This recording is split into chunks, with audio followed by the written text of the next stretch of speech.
Hello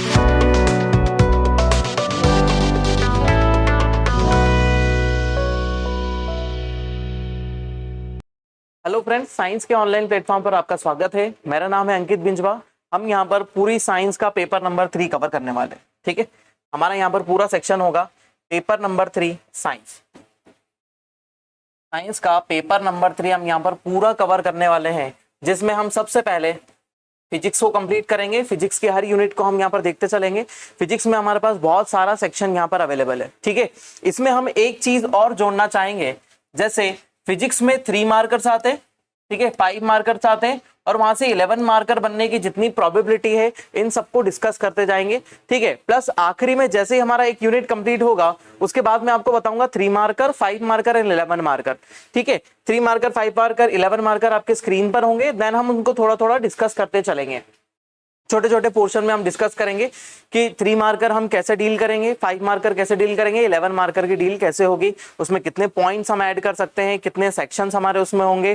ठीक है, facts वहां पर ऐड कैसे करेंगे। सबसे मुश्किल होगा हमारा 3 मार्कर, क्योंकि उसमें हमको स्पेसिफिक चीजें चाहिए, प्लस हमको उसमें फैक्ट्स चाहिए कि हम कितने फैक्ट्स उसके अंदर अप्लाई कर सकते हैं। देन हम केमिस्ट्री को स्टार्ट करेंगे। देन केमिस्ट्री भी हम as it is same conditions को लेकर चलेंगे। देन हमारा आ जाएगा टेक्नोलॉजी। ठीक है, टेक्नोलॉजी को भी हम इसी कंडीशन में लेकर चलेंगे। टेक्नोलॉजी बहुत इंपॉर्टेंट हो जाता है, क्योंकि ये अप्लाइड कंडीशन हो जाती है किसके, पूरे साइंस की। फिजिक्स का भी यहाँ पर अप्लाइड फॉर्म हो जाता है, केमिस्ट्री का भी अप्लाइड फॉर्म हो जाता है, बायोलॉजी का भी अप्लाइड फॉर्म हो जाता है, क्योंकि बायो को भी हमको यहाँ अप्लाई करना पड़ेगा। देन उससे हम टेक बना पाएंगे, जैसे रॉकेट टेक्नोलॉजी, उसमें फिजिक्स है, केमिस्ट्री है, ठीक है, बहुत सारी चीजें। बायोटेक्नोलॉजी है, उसके अंदर बायो के हमें हमारे एप्लीकेशंस देखने को मिलेंगे, है ना, बहुत सारी चीजें हमको यहाँ पर देखने को मिलेगी। ठीक है, ये वाला सेक्शन तो हमारा किस चीज का हो जाता है, एक छोटा सा सेक्शन हो जाता है। ठीक, इसके अलावा और भी बहुत बड़ा पार्ट इसके अंदर रखा हुआ है जो बहुत टफ होता है, जैसे हमारे एनर्जी रिसोर्सेस। ठीक है, एनर्जी के बारे में हम बात करेंगे, कितने टाइप से हम एनर्जी से डील करने वाले। ठीक है, सेकंड हम बात करेंगे, इसके बाद हमारा इन्वायरमेंट के बारे में बात करेंगे। इन्वायरमेंट भी एक बहुत स्पेसिफिक टॉपिक है, बहुत सारी टर्मिनोलॉजीज यहाँ से कवर होती है। ठीक है, उसके बाद हम आ जाएंगे हमारे कंप्यूटर में। देन हमारे पास एकदम लास्ट यूनिट बचेगी जियोमॉर्फोलॉजी की, ज्योग्राफी से रिलेटेड। देन हम यहीं से एक और सेक्शन कवर कर लेंगे ज्योग्राफी का, बहुत इंपॉर्टेंट है। यहाँ पर अर्थ की ओरिजिन की थ्योरी से यहीं से ज्योग्राफी हमको स्टार्ट करना रहता है। ठीक है, ये समझेंगे पहले, तभी हमारा ज्योग्राफी वाला सेक्शन कवर हो पाएगा, अदरवाइज ये हमारे लिए थोड़ा सा मुश्किल हो जाएगा कि ज्योग्राफी को हम कैसे समझे। ठीक है, हम चलते हैं आगे की तरफ। आज का हमारा टॉपिक हो जाएगा इंट्रोडक्शन ऑफ द साइंस। ठीक है, आज का टॉपिक है इंट्रोडक्शन ऑफ द साइंस। ठीक है, साइंस के इंट्रोडक्शन में हम सबसे पहले डिस्कस करते हैं कि साइंस होता क्या है। फर्स्ट कंडीशन हमारे सामने होती है कि व्हाट इज साइंस। ठीक है, साइंस को हम क्या डील करते हैं, तो फर्स्ट कंडीशन हो जाती है कि यदि आप किसी भी चीज को देखते हैं, जैसे आपने स्फीयर शेप का कोई ऑब्जेक्ट देखा, ठीक है, अब ये इसका जो कलर है ऑरेंज है, इसका कलर ऑरेंज है। ठीक है, तो फर्स्ट ऑफ ऑल ये जो चीज है ये कहां लटक रही है, एक पेड़ पर लटक रही है। ये चीज जो है ये एक पेड़ पर लटक रही है, तो क्या आप सीधे वहां से तोड़कर इसको खा लेंगे? नहीं, हम इसको तोड़कर सीधे खा नहीं लेंगे, या फिर हम सीधे, हमको नहीं पता है कि अंदर उसके क्या है, तो फर्स्ट कंडीशन होगी कि हम उसको ऑब्जर्व करेंगे। तो फर्स्ट कंडीशन क्या हो जाएगा, ठीक है, फर्स्ट कंडीशन है हमारी ऑब्जर्वेशन। हम किसी भी ऑब्जेक्ट का ऑब्जर्वेशन लेंगे कि वहां पर उसको ऑब्जर्व करेंगे। ठीक है, दूसरा एनालिसिस। ठीक है, सेकंड कंडीशन होगी एनालिसिस। हम उन सभी कंडीशन को एनालाइज करेंगे जो उससे रिलेटेड है कि ये किस प्रकार के पेड़ पर है और बाकी कंडीशन। ठीक, थर्ड हो जाएगा उसकी फिजिकल कंडीशन। हम देन उसकी किस कंडीशन को देखेंगे, फिजिकल कंडीशन को देखेंगे कि वो फिजिकली कैसा है। हो सकता है ये सिंगल पीस में हो, जैसा आपका सेब होता है। ठीक है, दूसरी कंडीशन ये हो सकती है कि ये तो ऑरेंज है। ठीक है, तो ऑरेंज के अंदर हमारे छोटे सेक्शंस निकलते हैं, देन अंदर की तरफ थोड़े से और छोटे सेक्शंस होते हैं जिसमें क्या होता है, जूस होता है। ठीक है, तो फिजिकल देख लिया। देन हम उसको क्या करेंगे, हम उसको टेस्ट करके देखेंगे, मतलब हम उसकी केमिकल प्रॉपर्टीज के बारे में बात करेंगे। हम उसकी केमिकल प्रॉपर्टीज के बारे में बात करते हैं। ठीक है, सब कुछ निकलने के बाद हमारा क्या आएगा लास्ट में, रिजल्ट। ठीक है, रिजल्ट पर हम डिस्कशन करेंगे। तो रिजल्ट पर एट लास्ट डिस्कशन करने के बाद हमको एक चीज पता चलेगी कि हमने क्या करा, एक सीक्वेंस को फॉलो करा। हमने किसी भी चीज के लिए क्या करा, एक सीक्वेंस को फॉलो करा। जब हम किसी भी स्टडी के लिए किसी सीक्वेंस को फॉलो करते हैं, किसी भी स्टडी के लिए हम एक सीक्वेंस को फॉलो करते हैं, उस सीक्वेंशियल नॉलेज को ही हम क्या बोलते हैं, साइंस बोलते हैं। ठीक है, उसी सीक्वेंशियल नॉलेज को आप क्या बोलेंगे, साइंस बोलेंगे। What is science? तो इट मीन साइंस क्या है, साइंस एक टाइप का सीक्वेंशियल नॉलेज है किसी भी ऑब्जेक्ट का। ठीक है, जैसे आप सबसे पहले क्या कर रहे हैं, आपने इस डिजिटल बोर्ड को देखा, तो आपने एक बोर्ड को देखा तो आप देख रहे हैं कि फ्लैट स्क्रीन है, आप ऑब्जर्वेशन हुआ, आपने डायरेक्ट चालू नहीं कर दिया, आपने बोला कि एक डिजिटल स्क्रीन है, फ्लैट दिख रहा है, ब्लैक कलर का दिख रहा है, फिर आपने क्या करा, ऑन करा। ठीक है, फिर उसके बाद आपने देखा टच स्क्रीन है या बिना टच वाला है। ठीक है, तो बाकी सब ऑब्जर्वेशन लिया ना, देन आखिरी में रिजल्ट क्या मिला, हाँ इसकी क्वालिटी बहुत अच्छी है, आपको क्वालिटी मिल गई, तो रिजल्ट आपको क्या निकालना था, क्वालिटी, जिस चीज के ऊपर आप समझने वाले हैं, लिखने वाले हैं, सभी चीज। ठीक है, तो साइंस जनरली होता यह है कि हम किसी भी चीज का सीक्वेंशियल नॉलेज, किसी भी ऑब्जेक्ट का सीक्वेंशियल नॉलेज फाइंड आउट करें। ठीक है, और उसके लिए हम क्या निकाले, बहुत सारी ऑब्जर्वेशंस निकाले, इसी को हम बोलते हैं साइंस। ठीक है, अब आगे की तरफ बात कर लेते हैं। साइंस में बहुत सारी चीजें होती है, साइंस को हम एकदम छोटे से पोर्शन में ही नहीं ले सकते, साइंस वाला हमारा बहुत बड़ा सेक्शन चलता है जिसको हम आगे की तरफ समझते हैं। ठीक है, देखिए सब्जेक्ट मैटर ऑफ साइंस, ये हमारे लिए बहुत इंपॉर्टेंट सेक्शन है कि हमारे साइंस के सब्जेक्ट मैटर क्या है, कि हम साइंस को शुरू करें तो कैसे शुरू करें, हम क्या चीजें बताएं, क्या ऑब्जेक्ट या फिर क्या चीज को हम ऑक्यूपाई करें, जिससे क्या करें, हम यहाँ से साइंस को पढ़ना शुरू कर सकते हैं। ठीक है, तो सबसे पहले हम देखते हैं कि सब्जेक्ट मैटर में पहला चीज हो जाती है नेचर। ठीक है, सबसे पहली चीज क्या हो जाती है, नेचर। नेचर का मतलब क्या हो जाता है, फर्स्ट कंडीशन में ये हो जाती है कि जो भी चीजें आपके सामने दिखाई दे रही है ना, जो भी ऑब्जेक्ट या फिर जो भी चीजें आपके सामने दिखाई दे रही है, वो सब क्या है, नेचुरल, नेचुरल है। इट मींस नेचर हमको सभी चीजें प्रोवाइड करती है ना, नेचर हमको सभी चीजें प्रोवाइड करती है। इट मींस यदि हम बात करें, जो अर्थ है, अर्थ भी एक नेचुरल ऑब्जेक्ट है ना, हमने उसको नहीं बनाया है। ठीक है, अर्थ एक नेचुरल ऑब्जेक्ट है। मून, मून भी एक नेचुरल ऑब्जेक्ट है। ठीक है, उसके अलावा आपको दिखता है माउंटेन, उसके अलावा आपको दिखते हैं प्लेट्यू, उसके अलावा दिखती है आपको रिवर, ये सब क्या चीजें हैं, नेचुरल ऑब्जेक्ट है। उसके अलावा रॉक्स, अब जब हम साइंस की बात करते हैं, ठीक है, रॉक्स की बात करेंगे हम यहाँ पर। ठीक है, विंड, रॉक्स हो जाएंगे, विंड, टेम्परेचर, विंड हो जाएगी, टेम्परेचर हो जाएगा, फिर उसके बाद और भी बहुत सारी चीजें होगी, जैसे रेनफॉल हो गया। तो ये सभी चीजें क्या है, नेचुरल है, और हर कंडीशन हमको नेचर से ही मिलती है। तो सब्जेक्ट मैटर ऑफ साइंस का सबसे पहला पोर्शन होता है क्या चीज, नेचर। ठीक है, और सभी चीजें जो आपके सामने है वो नेचुरल है। जैसे हम हर चीज का एग्जांपल यहाँ पर ले सकते हैं, सिंपली हम ये मार्कर को लेकर चलते हैं, तो ये जो मार्कर है सबसे प्राइमरी किससे, थोड़ा मेटल से बना हुआ है। ठीक है, थोड़ी मेटेलिक बॉडी है, लेकिन ये मेटेलिक बॉडी हमको मिली कहाँ से, ये मेटेलिक बॉडी हमारे पास में प्राइमरली आई कहाँ से, तो मेटेलिक बॉडी हमने क्या निकाला, नेचर से मिनरल्स निकाले।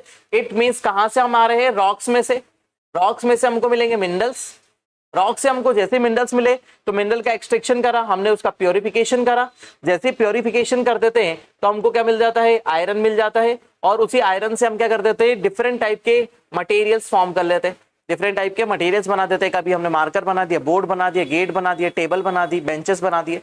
ठीक है, तो सभी चीजें क्या है, जो भी आपके सामने है वो सभी चीजें क्या है, नेचुरल है, और हमको नेचर से ही मिलती है सब चीजें। ठीक है, दूसरा फैक्टर आ जाता है हमारा क्या, यूनिवर्स। ठीक है, दूसरा फैक्टर है हमारा universe. Everything present in the universe is natural. ठीक है, अब ये डायरेक्टली इससे रिलेटेड है, डायरेक्टली इससे रिलेटेड है। ठीक है, तो यूनिवर्स में बाकी आपको चीजें दिखाई क्या दे रही है, आपको दिखाई दे रहे हैं प्लैनेट्स, ठीक है, सैटेलाइट्स, आपको स्टार्स, गैलेक्सी, क्या इन सभी के फॉर्मेशन के पीछे कोई एक फोर्स है।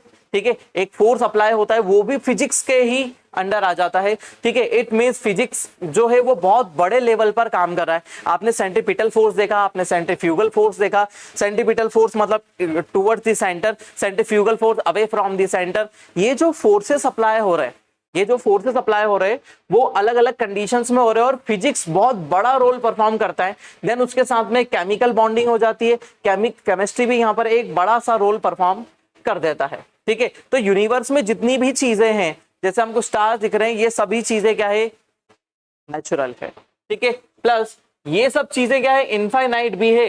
हमको नहीं पता है कि अर्थ कितनी है, हमको नहीं पता है कि प्लैनेट्स कितने हैं, हमको नहीं पता है कि स्टार्स कितने हैं, तो सभी चीजें क्या है, इनफाइनाइट है और बहुत सारी है, ठीक है। सभी कंडीशन हमारी यहाँ पर क्या हो जाती है, फुलफिल हो जाती है, ठीक है। तीसरी चीज के बारे में हम बात करते, नेचर हो गया हमारा, ठीक है। तीसरी कंडीशन है हमारा मैटर, ठीक है। तीसरी कंडीशन है हमारा मैटर, और मैटर के बिना तो हम फिजिक्स को ज्यादातर हम समझ ही नहीं सकते, ठीक है। केमिकली हम प्रोसेस को थोड़ा बहुत देख सकते हैं, है ना, लेकिन इसके बिना तो हम बिल्कुल कुछ भी, यहाँ से साइंस हिलता ही नहीं है। तो इन्हीं सभी चीजों को हम क्या करते हैं, देख पाते हैं, ठीक है। तो सिंपली हम बात करें कि जो ऑब्जेक्ट कोई एरिया ऑक्यूपाई करता है, कोई ऑब्जेक्ट है ना एरिया ऑक्यूपाई करता है, प्लस उसका पर्टिकुलर मास होता है, ठीक है। The thing which occupy space, ठीक है, things occupy space, then particular mass, ठीक है, देन पर्टिकुलर मास, उसका एक पर्टिकुलर मास होना चाहिए। जैसे हमने बोला मार्कर, तो मार्कर इस रूम में इस जगह पर एक पर्टिकुलर स्पेस ऑक्यूपाई करके रखा हुआ है, ठीक है। जैसे मैं खड़ा हुआ हूं तो मैं एक इस जगह पर एक पर्टिकुलर स्पेस ऑक्यूपाई करके रखा हुआ हूं, कोई मेरे अंदर नहीं आ सकता है या फिर इस जगह से नहीं निकल सकता है। इट मींस मैंने एक स्पेस ऑक्यूपाई करके रखी हुई है ना, हमने एक स्पेस ऑक्यूपाई करके रखी है और उसका एक पर्टिकुलर मास भी है ना। अब इन दोनों कंडीशन को एकदम फुलफिल करने के लिए हमारे पास आ जाता है कि हम जिनको हमारी सेंसेस से फील कर सकते हैं, है ना, हम हमारी सेंसेस से फील कर सकते हैं, वो सभी क्या हो जाते हैं, मैटर, ठीक है। वो सभी क्या हो जाते हैं, मैटर। हम हमारी सेंसेस से भी फील करना चाहिए, ठीक है, प्लस हमारा स्पेस ऑक्यूपाई भी होना चाहिए, उसका पर्टिकुलर मास भी होना चाहिए, तभी जाकर वो क्या बनेगा, तभी जाकर वो मैटर बनेगा, अदरवाइज वो किसी भी टाइप का मैटर नहीं होगा, ठीक है। तो फर्स्ट कंडीशन हमने देखी, जैसे हम किसी भी चीज को ले लें तो अब आप बोलेंगे कि क्या एयर मैटर है ना। जब हम सब्जेक्ट मैटर ऑफ साइंस पढ़ रहे हैं तो जब हमारा एक चैप्टर चालू होगा, है ना, यहाँ से हमारा थर्ड सेक्शन चालू होगा जिसमें हम देखेंगे general properties of matter. General properties of matter में हम बहुत सारी मैटर की प्रॉपर्टी देखेंगे और मैटर भी देखेंगे वहां पर कि क्या हो जाता है, ठीक है। तो उस कंडीशन में क्या आप बोले कि एयर क्या चीज है, क्या एक मैटर है एयर, या फिर मिक्सचर ऑफ एयर या ऑक्सीजन, ये सब क्या एक मैटर है। देखो फर्स्ट कंडीशन आपके सामने दिखती है कि पीरियोडिक टेबल में दिया हुआ है, इसलिए आप समझ जाएंगे कि वो एक मैटर है। बट क्या सिर्फ पीरियोडिक टेबल में दिए जाने से ही हम इसको समझ लें क्या कि एक मैटर है, नहीं, ऐसा नहीं होता है। हम इसको प्रूफ करेंगे। जैसे हमने ऑक्सीजन को अंदर लिया, मतलब इट मीन 78% नाइट्रोजन है, ठीक है, 21% ऑक्सीजन है, प्लस कार्बन डाइऑक्साइड 0.03% हमारे एटमॉस्फेयर में यहाँ पर क्लासरूम में है, ठीक है। देन मैंने उसको जैसे ही इनहेल करा, उसने मेरे लंग्स में एरिया ऑक्यूपाई कर लिया, एरिया ऑक्यूपाई कर लिया। जैसे ही मैं अंदर की तरफ गैस को लेता हूं, मेरा कुछ वेट, बस कुछ ग्राम में वेट इंक्रीज होगा। जैसे ही कुछ ग्राम में वेट इंक्रीज होगा, इट मींस उसका पर्टिकुलर मास भी है, प्लस उसने मेरे स्टमक में क्या करा या मेरे लंग्स में क्या करा, थोड़ी सी स्पेस को ऑक्यूपाई कर लिया। इट मींस दोनों कंडीशन फुलफिल है कि वो स्पेस ऑक्यूपाई करती है और उसका मास भी है। क्या हम हमारी सेंसेस से एयर को फील कर सकते हैं? हाँ, है ना। जैसे ही हमको हवा लगती रहती है, आप ऐसा हाथ हिलाते हैं तो आपको क्या फील होती है, एयर फील होती है। इट मींस जो एयर है वो क्या है, हमारी मैटर है, क्योंकि वो हम फील भी कर सकते हैं हमारी सेंसेस से, ठीक है। इसीलिए ये सब कंडीशन क्या हो जाती है, हमारी फुलफिल हो जाती है। तो जितने भी मैटर होते हैं, तो मैटर को हम आगे जाकर पढ़ेंगे, सॉलिड होते हैं, है ना, लिक्विड होते हैं, गैसेस होते हैं, प्लाज्मा होती है, ठीक है। सॉलिड, लिक्विड, गैस, प्लाज्मा, ये हम धीरे धीरे पढ़ेंगे। वैसे तो हम जनरल बेसिक, यदि हम बात करें नॉर्मल रूम टेम्परेचर पर हमारे लिए अवेलेबल जो 3 मैटर है वो कौन से है, सॉलिड, लिक्विड और गैस ही है। ये एक एक्सट्रीम कंडीशन होती है। उसके अलावा एक और कंडीशन होती है जिसको हम उस वाले सेक्शन में डिस्कस करेंगे, ठीक है। तो ये हमारे क्या हो जाते हैं, ये पूरे हो जाते हैं मैटर। तो मैटर साइंस का तीसरा सब्जेक्ट मैटर, ठीक है, सब्जेक्ट मैटर ऑफ साइंस में तीसरा पार्ट हो जाता है। नेक्स्ट आ जाती है हमारी एनर्जी। अब एनर्जी को हम कैसे समझ सकते हैं, जैसे हमने इसके पहले मैटर के बारे में बात करी, तो मैटर, सॉलिड, लिक्विड, गैस, ठीक है। मैटर के बारे में हम बात करी तो यह है सॉलिड, यह है लिक्विड और यह है गैस, ठीक है। इनका पर्टिकुलर एरिया ऑक्यूपाई करते हैं, इनका पर्टिकुलर मास होता है, बाकी सब चीजें हैं, ठीक है। लेकिन एनर्जी को हम इस तरीके से समझ सकते हैं, है ना। एनर्जी को हमको समझने के लिए एक चीज पता होनी चाहिए कि एनर्जी एक ऐसी कंडीशन है और ऐसी पावर है, ठीक है, जिसको हम हमारी सेंसेस से फील कर सकते हैं। सिर्फ हम हमारी सेंसेस से फील कर सकते हैं, उसके अलावा ये कुछ भी नहीं है ना। हम हमारी सेंसेस से, हमारी पूरी सेंसेस जितनी भी है ना, जैसे हमारा टच सेंस है, हमारा देखने का नजरिया है, फिर हम सुन सकते हैं किसी चीज को, ठीक है, उन सभी चीजों के आधार पर हम क्या है, एनर्जी को फील कर सकते हैं। जैसे कहीं पर कोई लकड़ियां रखी हुई है, ठीक है, अब इसके अंदर जल रही है आग, इसमें लगी हुई है आग, ठीक है, तो क्या इस फ्लेम ने ये एरिया ऑक्यूपाई कर रखा है? नहीं, इस फ्लेम ने ये एरिया ऑक्यूपाई नहीं कर रखा है। दूसरी बात बताता हूं कि ये सन से सन रेज आ रही है, सन से जितनी भी सन रेज आ रही है, तो क्या सन रेज ने एरिया ऑक्यूपाई कर रखा है? नहीं, सन रेज ने भी एरिया ऑक्यूपाई नहीं कर रखा है। जैसे आप आंख के अंदर से एकदम ऐसा करिएगा नहीं, लेकिन ऐसा नॉर्मल कंडीशन में हो जाता है कि आंख के अंदर से अचानक से ऐसा हाथ निकालते तो निकल जाता है, हम आर पार हाथ निकाल लेते हैं, तो इसने एरिया ऑक्यूपाई करके नहीं रखा हुआ है, ठीक है। या फिर जो हमारे अंदर एनर्जी है ना, हमारे अंदर एनर्जी है, तो उसने एरिया ऑक्यूपाई करके रखा हुआ कि नहीं, वो किसी दूसरे फॉर्म में स्टोर है। एनर्जी को एक फॉर्म से दूसरे फॉर्म में कन्वर्ट कर सकते हैं, ना कि वो एरिया ऑक्यूपाई करती है। तो हम हमारी सिर्फ सेंसेस से इस गर्मी को हम कैसे पहचानेंगे, है ना, हम इसको ऐसा हाथ लगाएंगे तो हमको थोड़ा सा हॉट फील होगा, जैसे जैसे हम पास जाते जाएंगे वैसे वैसे हमको गर्म लगेगा। देन अभी बादल हो रहे हैं तो उससे धूप नहीं आ रही है, तो हमको पता चल जाएगा कि धूप नहीं आ रही है। आपको ऐसे ही नॉर्मली आंख बंद करके भी बाहर खड़ा कर दिया जाए तो आप बताएंगे धूप नहीं आ रही है, ठीक है। और जैसे यदि धूप आ रही होगी तो आप क्या करेंगे, आपको पता चलेगा कि हाँ वहां पर धूप आ रही है, सनरेज हमारे रिसीव हो रही है, ठीक है। और जहां पर गर्म होगा वहां पर भी आपको पता चल जाएगा।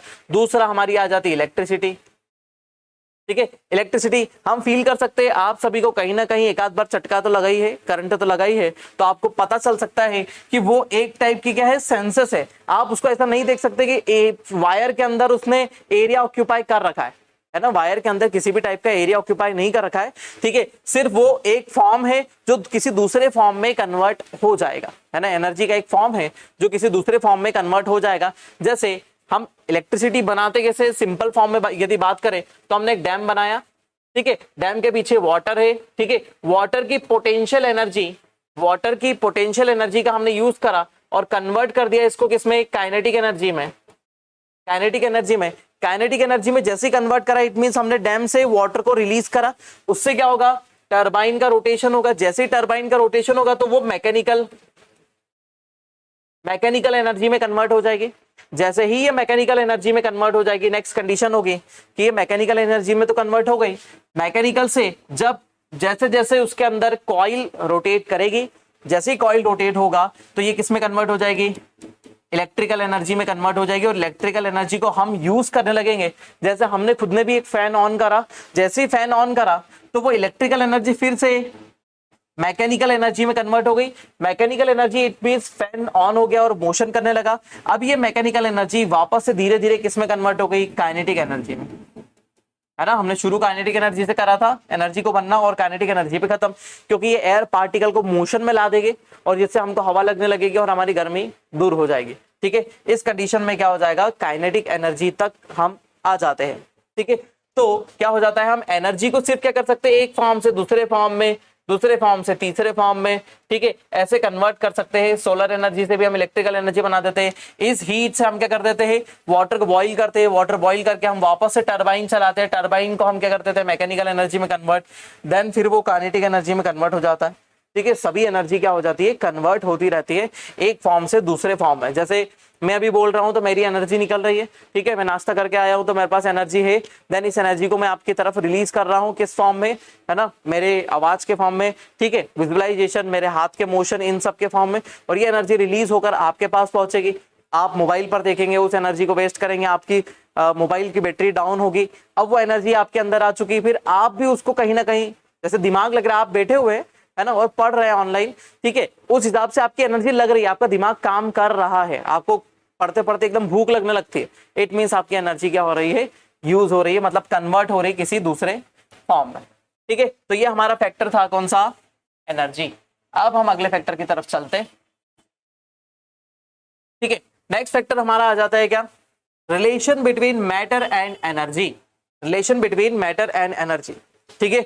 जब तक आइंस्टीन का फॉर्मूला नहीं आया था, है ना, सिंपल सी बात करें, जब तक आइंस्टीन का फॉर्मूला E = mc² ये नहीं आया हुआ था, तब तक कंडीशन क्या थी?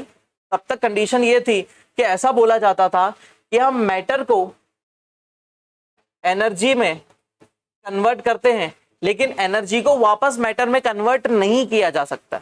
ठीक है, एनर्जी को वापस से मैटर में कन्वर्ट नहीं किया जा सकता है। तो ये रिलेशन आ जाता है किसमें? मैटर और एनर्जी के बीच में। इन दोनों के बीच में जो एनर्जी का जो रिलेशन है उसको आइंस्टीन ने बताया किससे? E = mc² से उसको एक्सप्लेन करा।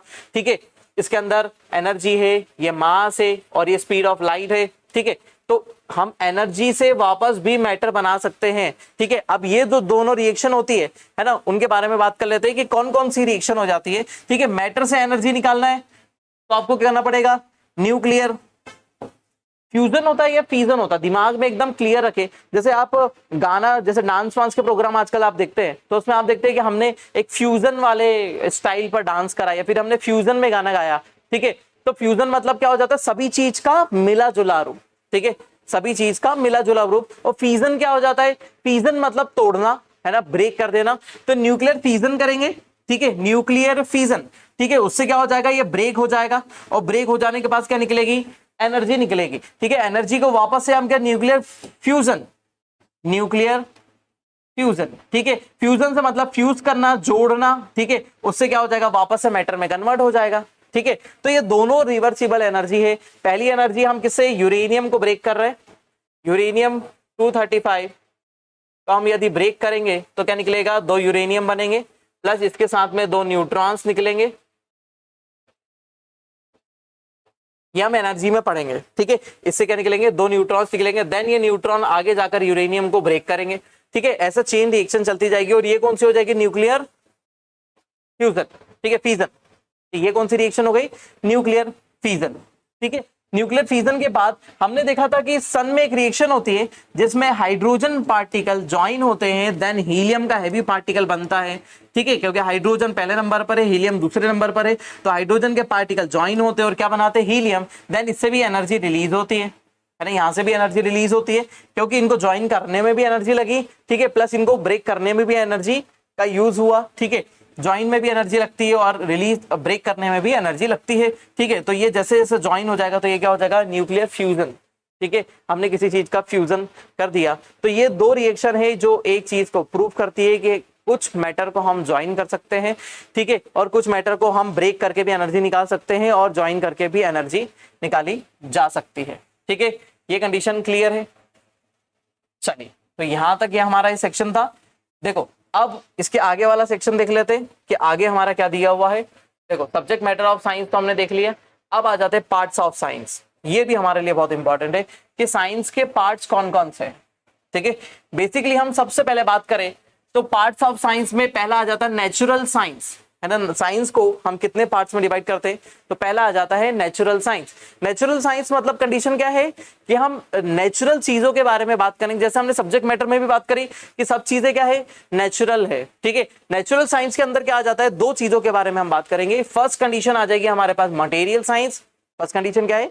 Material science. सेकंड आ जाता है लाइफ साइंस। ठीक है, पहला मटेरियल साइंस, दूसरा है लाइफ साइंस। ठीक है, मटेरियल साइंस इट मींस हम मटेरियल के बारे में बात करेंगे। किसके बारे में बात करेंगे? मटेरियल के बारे में। It means solid, liquid, gas, है ना। किस कंडीशन के बारे में? Solid, liquid and gas. ठीक है, तो सॉलिड, लिक्विड, गैस से हमको क्या पता चलेगा कि ये एक मटेरियल है और जो हमारी पीरियोडिक टेबल में जितनी भी सब चीजें दी हुई है वो एक टाइप का मैटर है ना। क्योंकि हमने पहले ही बता दिया मैटर की डेफिनेशन क्या है? स्पेस ऑक्यूपाई करते हैं, उनका पर्टिकुलर मास होता है, प्लस हम हमारी सेंसेस से उनको फील कर सकते हैं। ठीक है, ये कंडीशन हमारी फुलफिल हो गई। नेक्स्ट कंडीशन आ जाती है कि हम किसमें?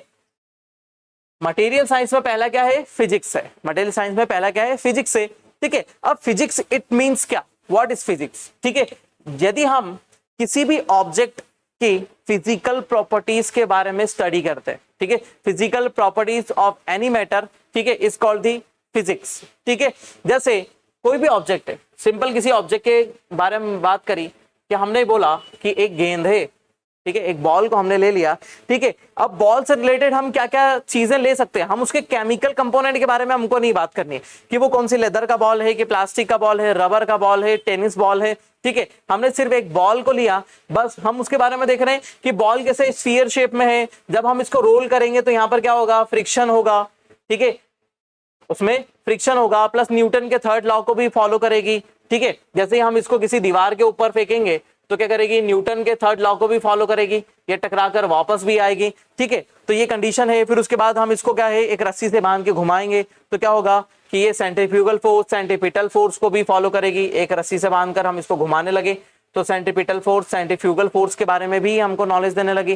ठीक है, तो हर चीज के बारे में, मतलब हम उसकी फिजिकल प्रॉपर्टीज, उसकी फिजिकल कंडीशंस के बारे में हम यदि बात करेंगे तो वो हमारी कंडीशन क्या हो जाएगी, फिजिक्स हो जाएगा। वो हमारा क्या हो जाएगा, फिजिक्स हो जाएगा। लेकिन यदि हम उस बॉल के बारे में देखते हैं कि वो बॉल कैसी है, यदि हम इस बॉल को बोलते हैं कि कैसी है, इसकी फिजिकल प्रॉपर्टीज नहीं, हम इसके बॉल के बारे में देखते हैं कि ये बॉल कैसी है, रबर का बना हुआ है या फिर टेनिस बॉल है। फिर उसके बाद हम बात कर लेते हैं कि ये एक सिंथेटिक बॉल है, प्लास्टिक का बॉल है, या फिर एक लेदर बॉल है। ठीक है, तो ये यदि हम उसकी केमिकल कंपोनेंट के बारे में बात करने लगे तो वो हो जाएगा हमारा केमिस्ट्री, जिसमें हम पूरी तरीके से केमिकल बॉन्डिंग के बारे में बात करते हैं। ठीक है, जब हम केमिस्ट्री पढ़ेंगे तो केमिस्ट्री की ब्रांचेस के बारे में हम बात करेंगे कि केमिस्ट्री की कितनी ब्रांचेस होगी और केमिस्ट्री को हम कैसे लेकर चलेंगे। ठीक है, नेक्स्ट आ जाता है हमारा लाइफ साइंस। ठीक है, लाइफ साइंस में हमारा केमिस्ट्री यहां पर नहीं आएगा, लाइफ साइंस में हमारा क्या आ जाएगा, बायोलॉजी। ठीक है, इसमें क्या आ जाएगा, हमारा बायोलॉजी आ जाएगा। ठीक है, बायोलॉजी इट मींस कंडीशन क्या, कि हम किसी लाइफ के बारे में बात कर रहे हैं, हम किसी लाइफ के बारे में बात कर रहे हैं। ठीक है, लिविंग थिंग्स के बारे में बात करें तो लिविंग थिंग्स में क्या आ जाते हैं, ठीक है, एनिमल्स आ जाते हैं, ठीक है, ह्यूमन आ जाते हैं। ठीक है, उसके अलावा आ जाते हैं ट्री, प्लांट्स। ठीक, ये सभी चीजें क्या आ जाती है, लिविंग थिंग्स में आ जाती है। इट मींस ये एक ऐसी कंडीशन को फुलफिल करता है जिसमें वो अपना फूड गेन कर सकते हैं, या फिर सनलाइट से अपना फूड बना लेते हैं, या फिर किसी अदर चीज से उनको फूड या एनर्जी की रिक्वायरमेंट होती है ना। तो इसके अंदर जूलॉजी आ जाएगा, इसके अंदर बॉटनी आ जाएगा, तो ये सब कंडीशन इसके अंदर फुलफिल हो जाएगी। तो ये भी एक इसका पार्ट है जो हम आगे जाकर इसके साथ में पढ़ते हैं। फिजिक्स हो जाता है, केमिस्ट्री हो जाता है, फिजिक्स के अब बहुत सारे पार्ट निकलते हैं। उसके पहले हम देख लेते हैं सोशल साइंस। सोशल साइंस मतलब ह्यूमन से रिलेटेड जो साइंस होता है उसी को हम सोशल साइंस बोलते हैं। इसीलिए आप जब ज्योग्राफी पढ़ते हैं सॉरी, इसीलिए आप जब ज्योग्राफी पढ़ते हैं तो ज्योग्राफी में आपको इतनी सारी साइंटिफिक टर्म्स मिलती है कि प्लेट का मूवमेंट, प्लेट मूवमेंट, फिर अर्थक्वेक वेव्स, फिर आप देखते हैं कि प्लेट का मूवमेंट क्यों हो रहा है, वॉल्केनिक इरप्शन क्यों हो रहा है, प्रेशर बेल्ट्स देखते हैं, रेनफॉल देखते हैं, टेम्परेचर फ्लक्चुएशन देखते हैं। ठीक है, फिर कंडेंसेशन देखते हैं। तो सभी कंडीशन क्या है, साइंस से ही रिलेटेड। पूरा क्लाइमेटोलॉजी बिना साइंस के या फिर बिना फिजिक्स वाले पोर्शन के बिल्कुल भी मूव नहीं होगा। ठीक है, अर्थ का रोटेशन, फिर मून का रोटेशन, अर्थ का रिवॉल्यूशन, सब कंडीशन किसके अंदर आ जाती है, इसी के अंतर्गत आ जाती है। ठीक है, तो क्या हो जाता है, ये भी एक साइंस है, तो उसके अंदर ज्योग्राफी आ जाता है, हिस्ट्री आ जाता है, पॉलिटी आ जाता है, सब ह्यूमन से रिलेटेड ही। एंथ्रोपोलॉजी आ जाता है इसके अंदर, फिर उसके बाद हम एथिक्स पढ़ लेते हैं। ठीक है, ये सभी कंडीशन क्या है, ये सब है सोशल साइंस। ठीक है, ये सोशली ह्यूमन से रिलेटेड होता है, इसलिए हम इसको किस में चले जाते हैं, ये आ जाता है हमारा सोशल साइंस। ठीक है, अब आगे की तरफ देख लेते हैं हम कि हमारा नेक्स्ट कंडीशन क्या आ जाता है, कि ये हमारा पूरा हो जाता है ना। देखो, बीच में मैं एक चीज बताना चाह रहा हूं कि जितनी भी चीजें मैं आपको बताता जा रहा हूं, बोर्ड पर लिख रहा हूं, डायग्रामेटिक रिप्रेजेंटेशन दे रहा हूं, वो पूरा प्रेजेंटेशन आपको आपकी कॉपी में बनाते हुए चलना है। ठीक है, प्लस आपको आपके बाजू में नोट्स भी रखने हैं, जो भी आप नोट्स प्रीफर करना चाहते हैं। ठीक है, साइंस के बहुत सारे नोट्स अवेलेबल है। ठीक है, बुक्स है, सब कुछ आप देख सकते हैं। ठीक है, जितना भी चीजें होगी वो सब यहाँ पर लिखें, है ना, लिखते जाए, एक नोट्स बनाए, एक नोट्स प्रॉपर बना ले, वहां पर डेफिनेशन होगी। ठीक है, वहां पर पर्टिकुलर सब चीजें होगी, उनको एक साथ में कंपाइल करके रखें, तभी जाकर फिजिक्स कंप्लीट होगा, नहीं तो आगे पार्ट पीछे सपाट होता जाएगा, पूरी कंडीशन खराब हो जाएगी। ठीक है, अब हम ब्रांचेस ऑफ साइंस की बात कर लेते हैं कि साइंस में कौन कौन सी ब्रांचेस आ जाती है। तो हमारे पास ब्रांचेस ऑफ साइंस में सबसे पहले आ जाता है मैकेनिक्स। ठीक है, अब देखो फिजिक्स की भी ब्रांचेस है, केमिस्ट्री की भी ब्रांचेस है, तो हम मेजरली अभी हम किसकी बात कर रहे हैं, ब्रांचेस में फिजिक्स की बात कर रहे हैं। ठीक है, जैसे यहाँ पर आ जाता है मैकेनिक्स। मैकेनिक्स में हम क्या कर देते हैं, मोशन के बारे में बात करते हैं। ठीक है, हम वेलोसिटी के बारे में बात करते हैं, एक्सेलरेशन के बारे में बात करते हैं। ठीक है, सेंट्रीपिटल, सेंट्रीफ्यूगल फोर्स, जितने भी फोर्सेस के बारे में हम बात करते हैं, जितने भी मोशंस के बारे में हम बात करते हैं, वो सब कहाँ आ जाएंगे, मैकेनिक्स में। ठीक है ना। क्लासिकल फिजिक्स, क्लासिकल फिजिक्स ये हमारे पुराने फिजिक्स के फंडे हैं, बहुत सारे जो बहुत पुराने दे चुके हैं, है ना, उन सब चीजों के बारे में। प्लस इसके अंदर मॉडर्न फिजिक्स आ जाता है। मॉडर्न फिजिक्स क्या हो जाते हैं, मॉडर्न फिजिक्स में हमने जो माइक्रोचिप बनाई है, ठीक है, फिर हमने ट्रांजिस्टर बनाया है ना, ट्रांजिस्टर बनाया है, और भी बहुत सारे यूनिट्स हमने बना दी, माइक्रोचिप बना दी, उन सब के बारे में हम यदि नॉलेज लेते हैं तो वो क्या हो जाता है, हमारा मॉडर्न फिजिक्स हो जाता है। ठीक है, नेक्स्ट आ जाता है थर्मोडायनेमिक्स। हम इसके अंदर टेम्परेचर से रिलेटेड सभी चीजों के बारे में बात करेंगे कि टेम्परेचर कैसे मेजर करते हैं, टेम्परेचर क्या क्या इफेक्ट प्रोड्यूस करता है, किस चीज पर क्या इफेक्ट पड़ता है टेम्परेचर का, ठीक है, और नेगेटिव पॉजिटिव सब कुछ देखेंगे। ठीक है, देन इलेक्ट्रिसिटी हो जाता है, देन मैग्नेटिज्म हो जाता है, मैग्नेटिक है ना, जियो फिजिक्स हो जाता है, जैसे अर्थ के मोशन के बारे में, रोटेशन, रिवॉल्यूशन, प्लेट टेक्टोनिक, और ये सब जियो फिजिक्स में चले जाता है। ठीक है, प्लाज्मा फिजिक्स हो जाता है, और भी बहुत सारी, न्यूक्लियर फिजिक्स हो गया, पार्टिकल फिजिक्स हो गया, ठीक है, बायोफिजिक्स हो गया। तो ये सब चीजें क्या आ जाती है, बायो के हमारे फिजिक्स वाले अंदर आ जाती है। लेकिन इसमें सबसे इंपॉर्टेंट मैं आपको बता देता हूं, सबसे पहला इंपॉर्टेंट हमारे पास आएगा क्या, मैकेनिक्स। मैकेनिक्स यहाँ पर बहुत इंपॉर्टेंट है। ठीक है, उसके अलावा मॉडर्न फिजिक्स भी इंपॉर्टेंट है। कंडीशन क्यों बन जाती है, क्योंकि हमारे पास टेक्नोलॉजी है, टेक्नोलॉजी में बहुत काम का है। फिर उसके बाद आता है इलेक्ट्रिसिटी, देन आ जाता है मैग्नेटिज्म। ठीक है, उसके बाद हम न्यूक्लियर फिजिक्स भी देखेंगे, है ना, जो हमारा टेक्नोलॉजी का पार्ट है प्लस एनर्जी का भी पार्ट है। ठीक, उसके अलावा ऑप्टिक्स हमारा बहुत काम है, sound and oscillation and waves. ठीक है, इलेक्ट्रॉनिक्स हमारे काम का है। ठीक, और इतने सेक्शन हमारे बहुत काम के, और ये हम फिजिक्स में पढ़ने वाले हैं, जितने हमको ब्लू पे लगे हुए हैं वो सब हम पढ़ने ही वाले हैं यहाँ पर। ठीक है, तो ये आ जाते हैं क्या, ब्रांचेस ऑफ साइंस। हमारे पूरे साइंस वाले सेक्शन में जो ब्रांचेस है इनको भी लिख लीजिएगा और सभी साथ में चलाइएगा नोट्स वोट्स। ठीक है, चलिए हम 3 मार्कर, 5 मार्कर, 11 मार्कर के बारे में भी बात करेंगे। जैसे जैसे हमारे टॉपिक कंप्लीट हो जाएंगे वैसे स्क्रीन पर आपके सामने 3 मार्कर होंगे, 5 मार्कर होंगे, 11 मार्कर होंगे। ठीक है, इन सब चीजों को हम फुलफिल करते चलेंगे, और ये हम एकदम परफेक्टली मैं आपको देते चलूंगा सब चीजों के बारे में। ये था हमारा इंट्रोडक्शन। देन हम नेक्स्ट वाला चैप्टर शुरू करेंगे, मेजरमेंट। नेक्स्ट हमारा होगा मेजरमेंट। पहले से थोड़ा सा पढ़कर भी रखिए और इसको देखते भी चलिए। मेरा नाम है अंकित बिंजवा, बने रहिए हमारे साथ।